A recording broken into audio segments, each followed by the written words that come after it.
Hello and welcome, you glorious gits, to Barely Tactical. I'm Shaun, and today we've got another faction focus. We will be looking at the Vampire Coast, the undead watery boys and girls, which are quite weird but quite cool at the same time. My normal disclaimer, I'm not an expert at Total War, I'm not an expert at Warhammer, so if I do get anything wrong, please do let me know. I'm more than happy to talk about it and maybe try and fix it and that kind of thing. If you have any questions or you think there's anything that I should know, please do leave a comment. I think that's pretty much it. Let's just crack the hell on with it. The lore of the Vampire Coast is quite separate, as opposed to being one united faction in true pirate style. Each lord and lady is vying for their own revenge and to drag their enemies to the depths of the oceans. You have vampires, you have an undead Norscan, and a Bretonian entertainer who died whilst trying to best the storm. Their units are generally hordes of undead legions from the depths of the oceans, and huge hulking artillery units that are formed of dead bodies and ship hulls. They also have monstrous sea creatures, such as giant crabs and death-streak terrorgeists, which will tear through and smash their enemies apart. The first lord in the pirates roster, Luther Harcon the Vampire. He has a faction effect of -60 diplomatic relations with lizardmen, and a melee defense of +6 for lords and heroes. Now, Luther Harcon, his mind is fractured, and any one of his myriad of different personalities may seize control. Depending on what personality currently holds Luther, will gain different effects. There are 4 of them in total. You have the Bad, which grants the spell Kraken's Pull.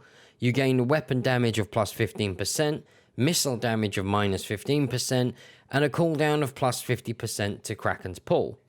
You then have the Mad, which grants 25% weapon strength, melee attack of +15, and Rampage. You have Coward, which is speed of +15%, missile damage of +15%, and leadership of -15.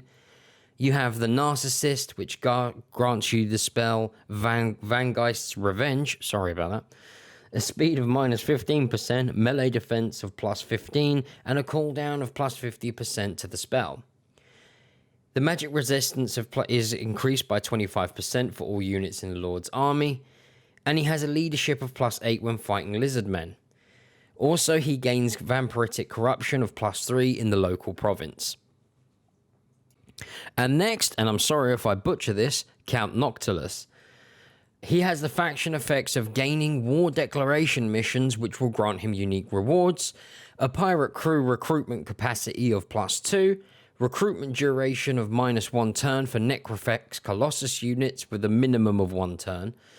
His Lord effects are an upkeep of -20% for Necrofex Colossus units in his army, a weapon strength of +15% for large units in his army. So he's going to be very large focused, which is quite nice given that some of the best units for the pirates are the larger units. And now we have the first of the ladies, RNS Assault Spite, and I dare you to call her a mermaid. Her faction effects are a minus diplomatic relations of 100 with Norska, a chance of finding treasure maps of +25%, income from raiding of +50%, income from sacking settlements of +20%. The Lord effects are character's aura leadership effect +12, a weapon strength of +20% for all Sartosan units in the Lord's army, and a melee attack of +8 for all Sartosan units in the Lord's army. And finally, the last lady, apologies if I butcher her name, Silostra Diaphin, and probably the most dramatic of all the lords in Total War Warhammer 2. Her faction effects are a loyalty of +2 for new recruits, an upkeep of -20% for Cyrene and Morngol units.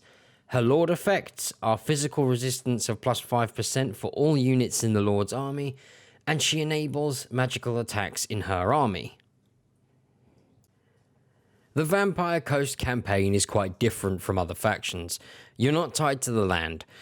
So the Pirate Coast have a mechanic called the Flagship, in which your main legendary lord essentially has a horde mechanic tied to them. Being able to change stance and begin constructing improvements in units, this means you suddenly have a mobile base of operations, which is really damn useful. There are 3 trees you can build from, the first being ship recruitment, which provides an army recruitment building chain.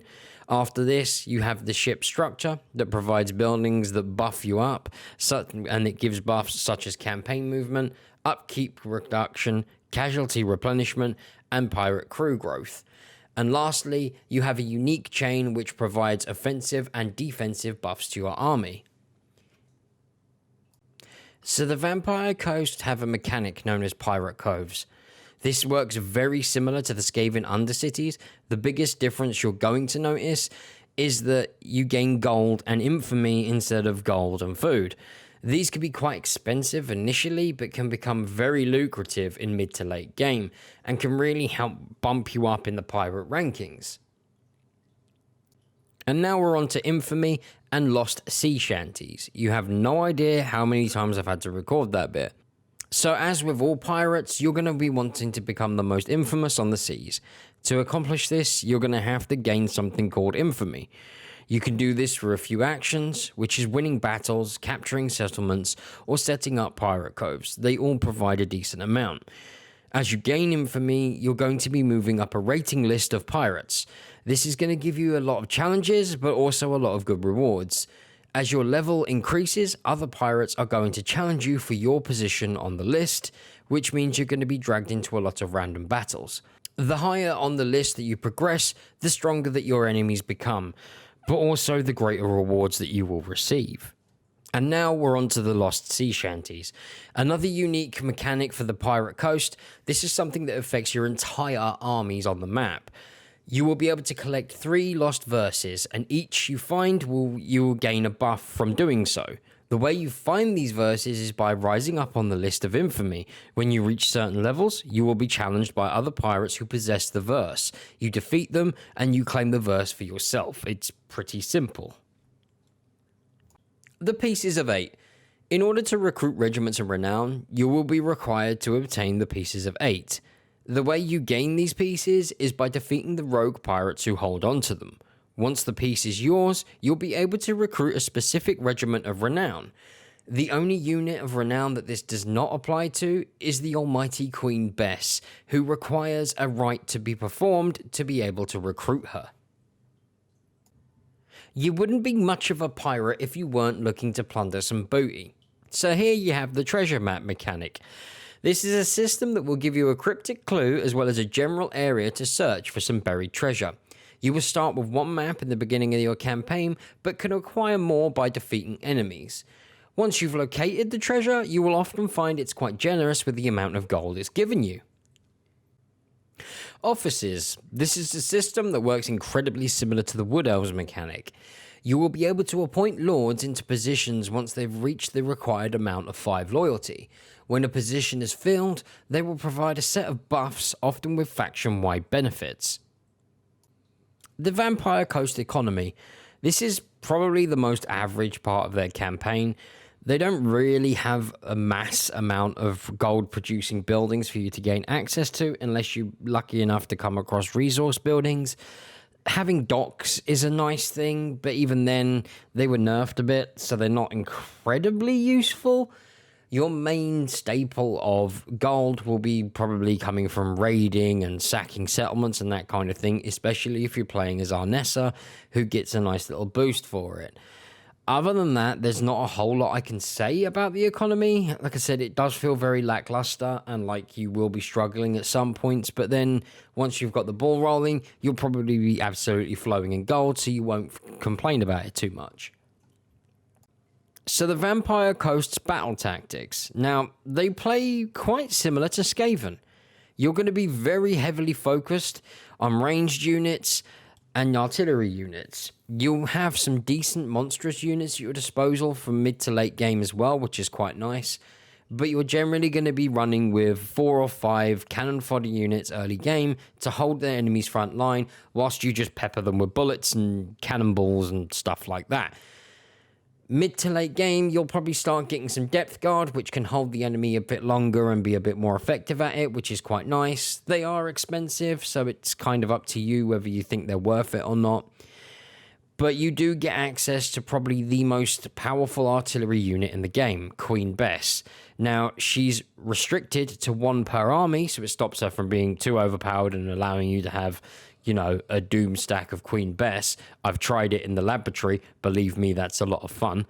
But you also get cannonades and mortars, which cannonades have a decent range and a really good amount of damage to them. Mortars, not so much. They fall a little shorter and their damage is a little bit reduced, but I find them to be quite effective because of the fact the shots arc. So siege battles and that kind of thing, they can actually be more useful than cannonades in some instances. You also have deck gunners, which I believe have the largest range for a ranged unit in the game.